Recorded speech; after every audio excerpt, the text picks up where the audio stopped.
Meshali joined the Faculty of Medicine at Cairo University, and graduated from it in 1967, specializing in internal diseases, fever in children. And worked at the beginning of his life in the countryside, moving between health units of the Ministry of Health, and opened his private clinic in Tanda in 1975. For more than half a century, the doctor has dedicated his life to treating the poor.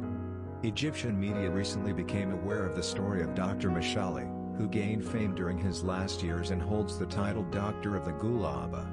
There are many stories about the reason for devoting the misfortunes of his life to the treatment of the poor, the most prominent of which is that this came in implementation of his father's will. While another account said that what prompted him to do so was the death of a child in his hands, due to his family's inability to buy medicine. For decades, Meshali was paid a small fee for treating his clients, which is 5 Egyptian pounds, and finally increased to 10 Egyptian pounds, a little more than half a dollar. While others are paid hundreds of pounds. But in many cases, the doctor of the poor refused to receive any wages, but rather pays patients from his own pocket to buy medicine.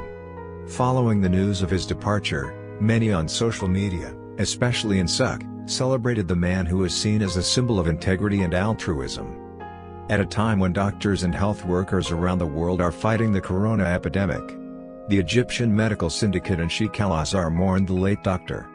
Doctors in Egypt suffer at the beginning of their careers from low salaries, and complain of the state's lack of support for them. While many Egyptians accuse doctors, especially famous ones, of exaggerating the prices of their services and abandoning the human aspect that distinguishes their profession. Meshali lived a very simple life, his clinic was modest, and he did not own a car or a cell phone.